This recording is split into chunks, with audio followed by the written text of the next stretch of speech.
Listo. Como título no sé qué vamos a poner, pongamos teorema del coseno, porque realmente es eso exactamente lo mismo que vamos a seguir chismoseando.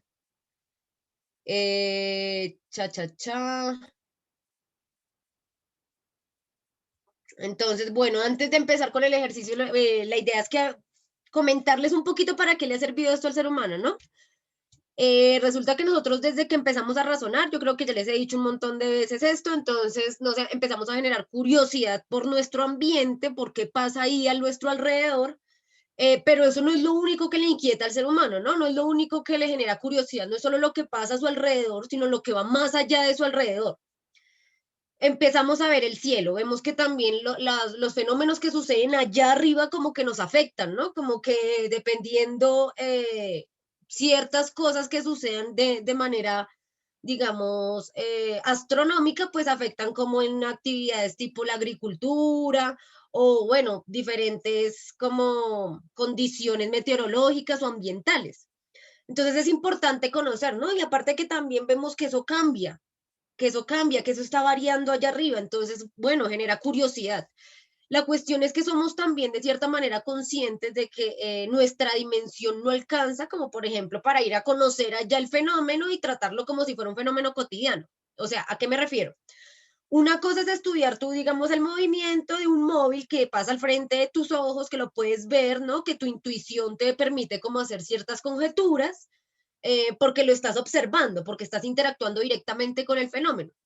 Pero si a ti te interesa saber, yo qué sé, la distancia que hay realmente desde el punto en donde estás hasta el Sol o hasta otro planeta, o el simple hecho de conocer si hay otros planetas, no es tan intuitivo, ¿no? No es como que yo pueda mirar al cielo y ya pueda tener mil conclusiones de pronto certeras.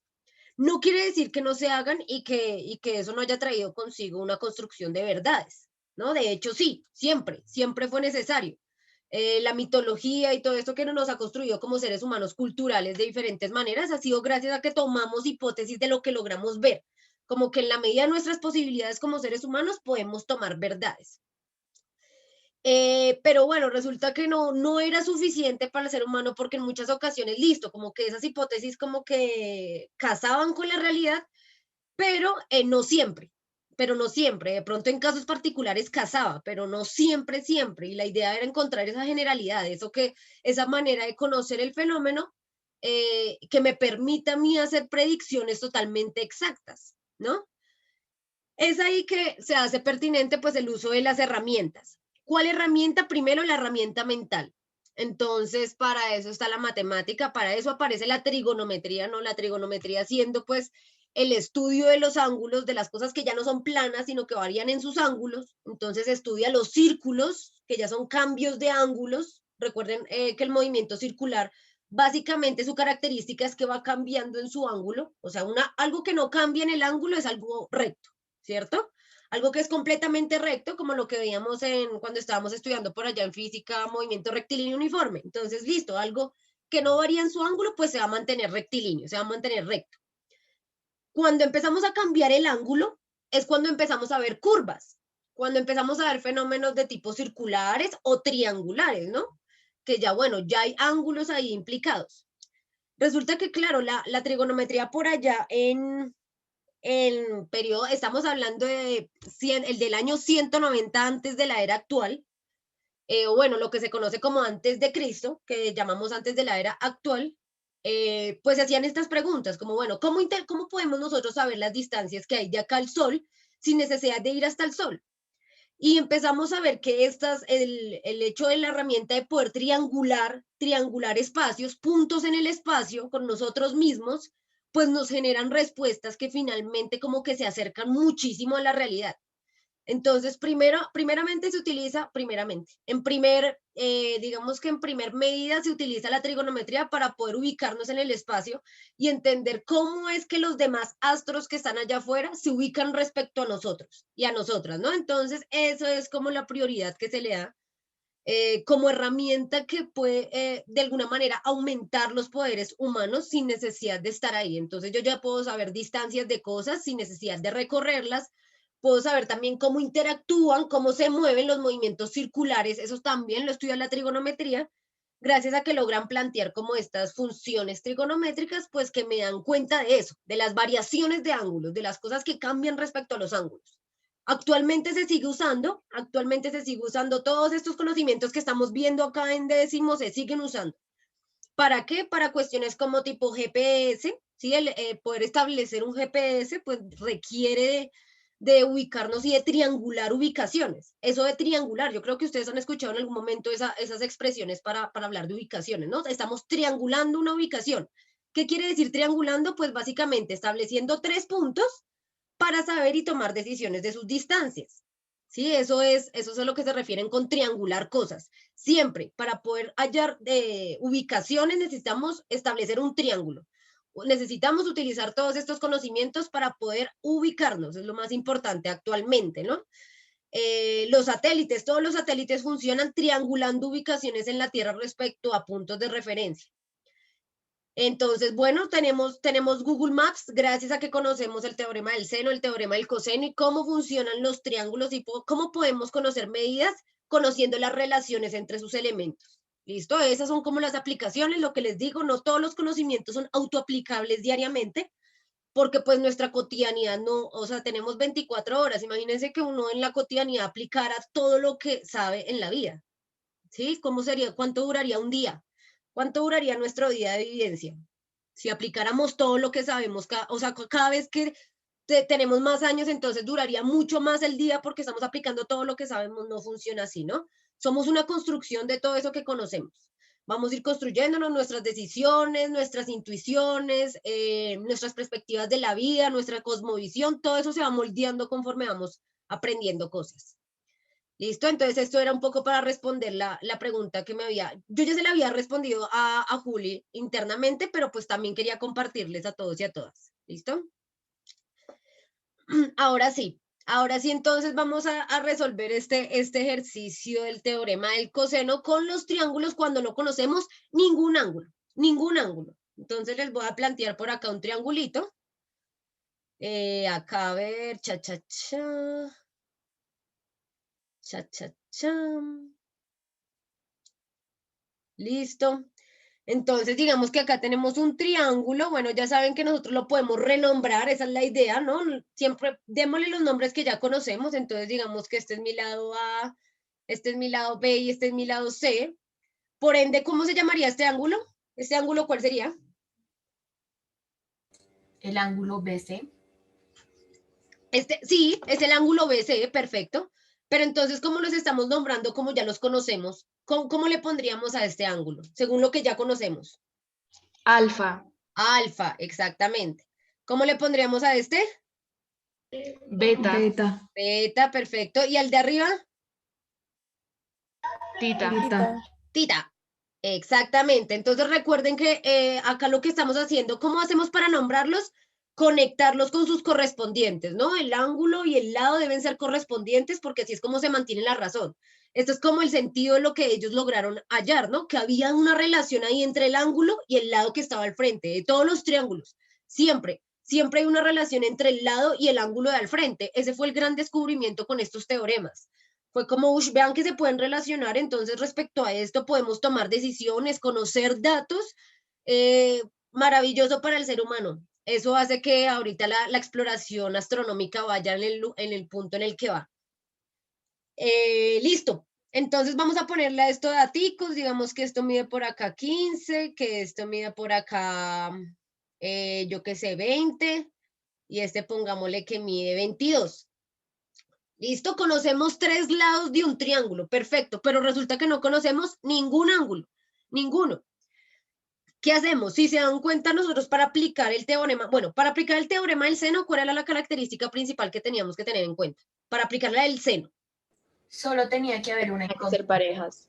Ajá, exactamente, tenía que haber una pareja, ¿no? Una pareja de lado y ángulo correspondiente, por lo menos una. Bueno, acá evidentemente no tenemos ninguna pareja porque pues de hecho no conocemos ningún ángulo, entonces no podemos tener ninguna pareja ahí de correspondientes. Para utilizar el teorema del coseno, digamos que ese es un poco más libre, pero hasta el momento lo que habíamos utilizado era conociendo por lo menos un ángulo, ¿sí o no? O sea, por lo menos teníamos que tener un ángulo.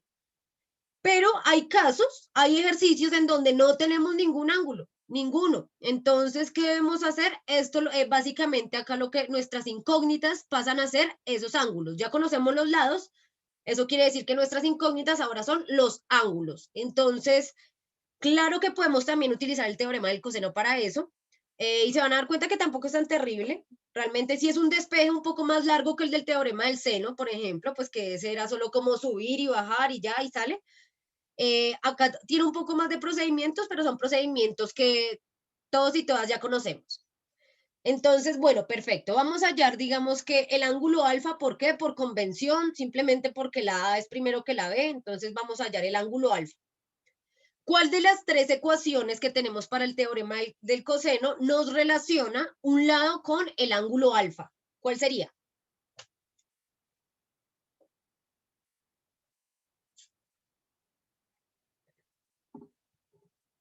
La que dice A a la 2 igual a B a la 2 más C a la 2 menos 2 por B por C por el coseno de alfa. Perfecto, sí señora Maye, muchas gracias. Entonces sí, exactamente, la que nos relaciona el alfa solo es una ecuación que pues es la que se conecta con A, ¿no? Si se dan cuenta, igual la relación ahí se mantiene entre el lado y el ángulo correspondiente. Entonces vamos a utilizar esa ecuación porque vamos a hallar este alfa. Entonces vamos a utilizar la E al cuadrado que me dice que es igual a, ¿cómo es que es? A B al cuadrado, ay, yo no me- Más C al cuadrado. B al cuadrado más C al cuadrado, si no estoy mal. Sí, menos Menos 2 2 por B B C por C. por el coseno de alfa, ¿sí o no? Es así. Revisen si es así. Bueno, ya me las voy aprendiendo bien, bien, bien, bien. Entonces, listo. Si se dan cuenta, acá nos pasa lo mismo que hacíamos con las anteriores ecuaciones. Si se dan cuenta, como cualquier ecuación necesita tener una sola incógnita. Si nosotros tenemos dos incógnitas, que era lo que habíamos trabajado un poquito el año pasado, cuando tenemos dos incógnitas necesitamos plantear sí o sí dos ecuaciones para poder solucionarlas, ¿no? Los sistemas de ecuaciones 2x2 que veíamos el año pasado. Pero como este no es un sistema de ecuaciones 2x2, sino simplemente es una ecuación, por ende debe tener solo una incógnita. Y si se dan cuenta, pues acá solo tenemos una incógnita que sería nuestro ángulo, porque el resto de magnitudes las conocemos, ¿sí? Que básicamente son lados. Entonces, yo lo que voy a hacer para poder despejar este ángulo de acá, que si ustedes se dan cuenta es un poco largo ese despeje, lo que yo voy a hacer es hacerlo poco a poco, ¿sí? Con los datos. O sea, no lo voy a despejar desde el principio, sino que lo voy a ir despejando con los datos que ya conozco. ¿Listo? Porque para no hacer como muy engorroso el asunto. Entonces resulta que yo ya conozco A, conozco B y conozco C, entonces voy a empezar a reemplazar los valores que conozco. Entonces en este caso sería A al cuadrado, o sea, 15 al cuadrado, ¿cierto? Es igual a B al cuadrado, en este caso sería 22 al cuadrado, más C al cuadrado, o sea, 20 al cuadrado.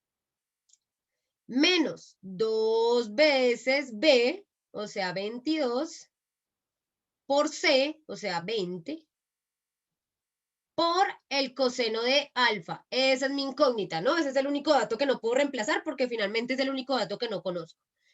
Cuando estamos hallando ángulos por teorema del coseno, acá sí que es fundamental tener en cuenta cada una, la jerarquía que tienen las operaciones. ¿Listo? Eso es todo. Eso es todo lo que hay que tener en cuenta. Entonces empecemos por acá, resolvamos las potencias. Ustedes ya saben que las potencias es como lo primero que uno resuelve. 15 al cuadrado, eso me da, ¿cuánto me da? 15 al cuadrado, o sea, 15 por 15, no 15 por 2, ojo con eso. 225. 125. Perfecto, 225, gracias.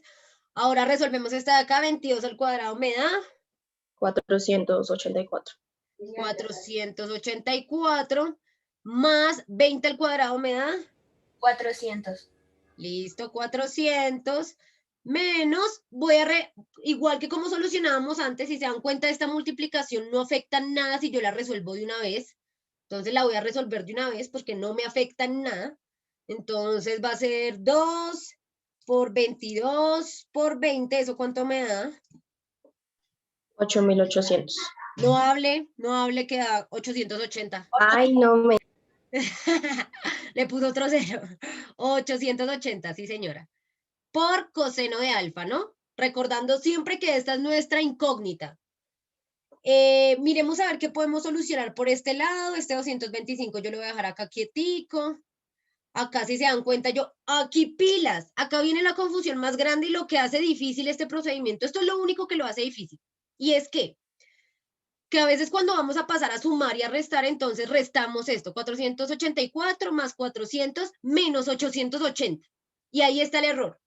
No podemos restar a este menos 880 porque vean que este está multiplicando este coseno del ángulo, ¿sí? Entonces nosotros no podemos ahí pasar a restarlo.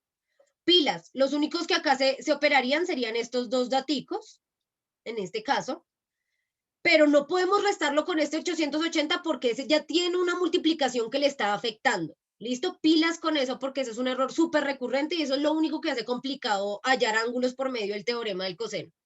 Que operemos este 880 como si fuera una resta y sin darnos cuenta que esto está multiplicando acá por un coseno de alfa. O sea, eso no es un numerito así que está sumando y restando. Realmente lo que está haciendo acá es multiplicar. Entonces, acá en este caso, lo que podemos hacer es sumar estos dos. Entonces, sumémoslos. 484 más 400, eso me da pues 884, ¿sí o no? 884 menos 880 coseno de alfa. ¿Listo? Es como eso. Esto no lo podemos restar porque vean que todo este término está completo, está unido.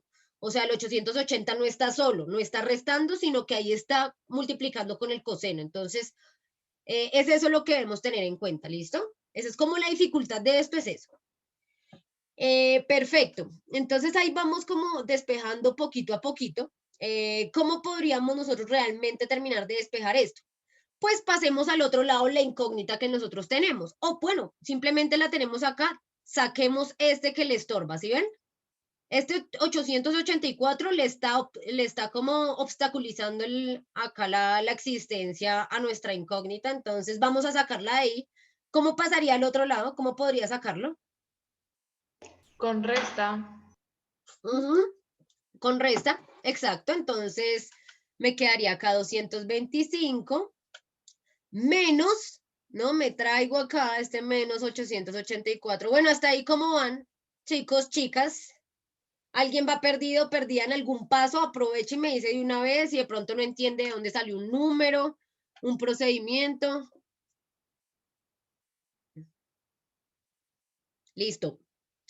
Entonces, bueno, como este 884 acá está sumando, ¿sí? Básicamente, no literalmente está sumando, sino que su sentido es positivo. Ya sabemos que si el número no tiene como tal un signo, asumimos que es positivo, entonces por eso lo pasamos al otro lado a restar. Acá me queda igual, ¿sí? Lo que hice fue traerlo a este lado, antes del igual. Entonces me quedó ahí 225 menos 884, y a este lado que me queda, menos 880 por el coseno de alfa. Acá hay que tener también muchísimo cuidado con este signo, ¿no? Que no se nos vaya a olvidar. Listo, hasta ahí si se han dado cuenta es como ir moviendo los datos de tal manera que sea conveniente que no estemos haciendo como algo erróneo. Hasta acá pues solo habíamos reemplazado datos, si se dan cuenta, reemplazamos datos, Acá pasamos a operar solo las potencias, entonces operamos 15 al cuadrado, 22 al cuadrado, 20 al cuadrado y realizamos esta multiplicación, ¿sí? El 2 por 22 por 20, que nos dio 880 por coseno de alfa. Luego acá lo que hicimos fue sumar, acá la idea es empezar a buscar qué procedimientos podemos hacer, acá sumamos estos dos datos perfectamente. No los operamos con este 880 porque este 880 estaba multiplicando el coseno, entonces no lo podíamos así sumar y restar común y corriente porque pues este tiene una multiplicación acá que hay que tener en cuenta. Entonces solo operamos estos dos. La idea siempre es despejar este alfa, o sea, nosotros vamos con esa idea, estamos despejando una ecuación, entonces por eso debemos empezar a quitarle elementos, ¿no? La idea es dejarlo solito, que alfa nos quede solito al final. Entonces por eso sacamos este 884 al otro lado, acá pues estaba positivo, para poderlo pasar al otro lado tiene que pasar a hacer su operación inversa, entonces pasa a restar. Nos quedó 225 menos 884, eso va a ser igual a menos 880 por coseno de alfa, que finalmente es lo que me queda al otro lado del igual. Acá podemos seguir operando, si se dan cuenta, esto lo podemos restar. ¿Cuánto nos da esa resta?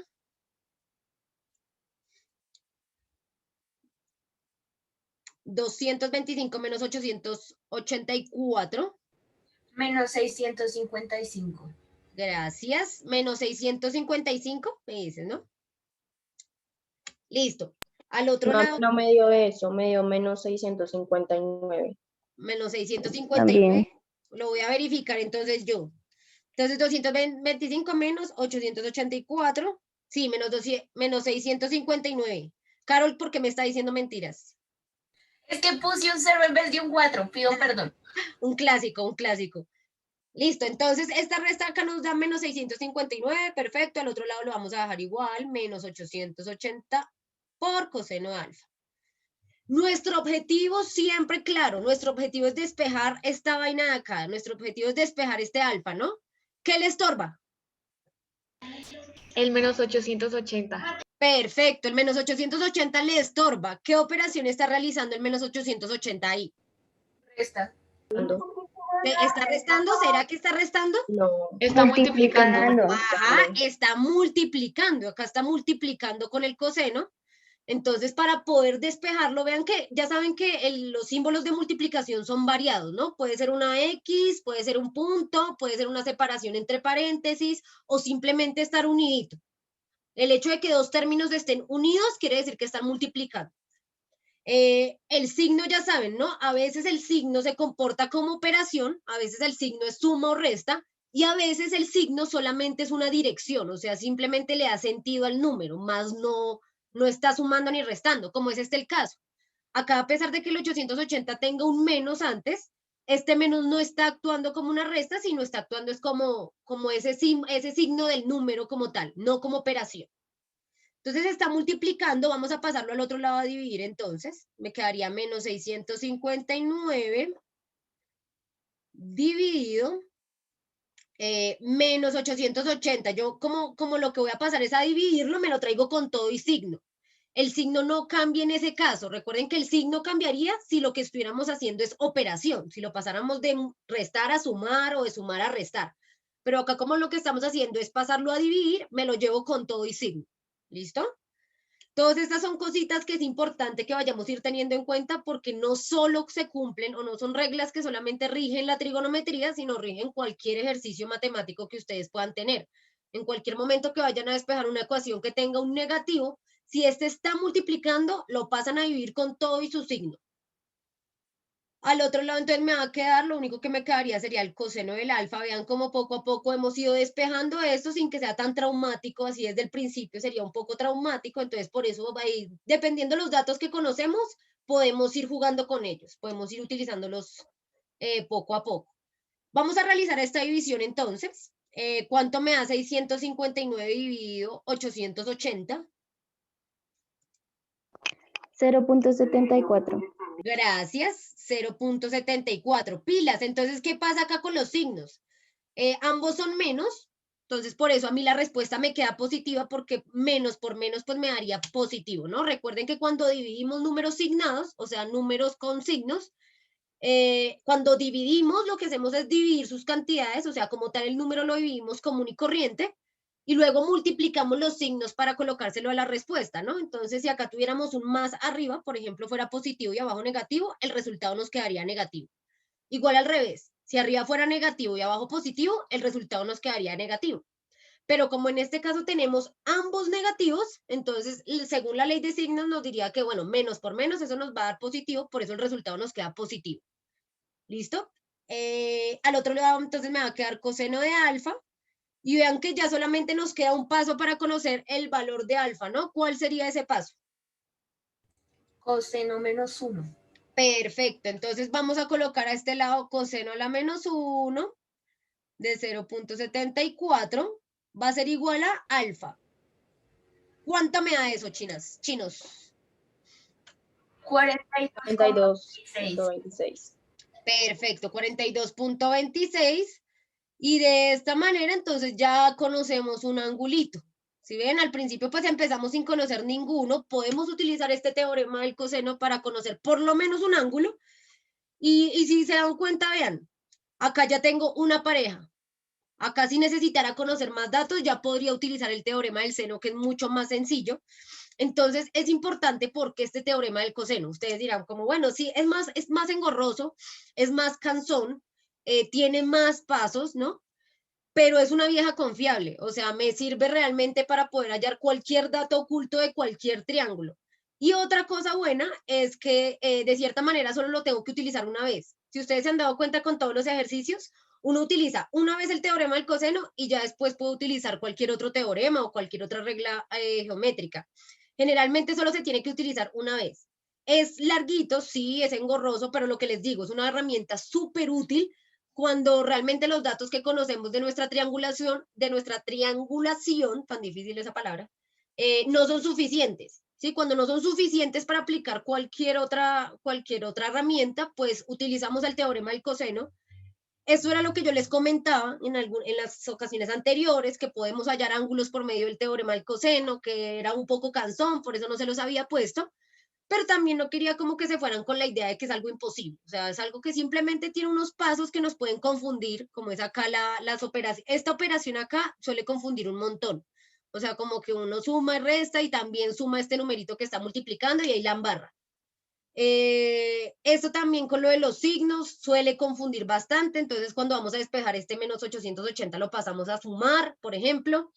Son errorcitos así, o sea, es como que es un procedimiento que tiene muchas trampitas en sí mismo. Entonces, pues por eso lo hace que sea un poco complicado, pero si se dan cuenta, si nos concentramos lo suficiente y somos organizados y organizadas y pensamos cada uno de los pasos, pues no es que sea tan terrible. ¿Listo? ¿Hasta acá alguien tiene alguna pregunta? ¿Duda?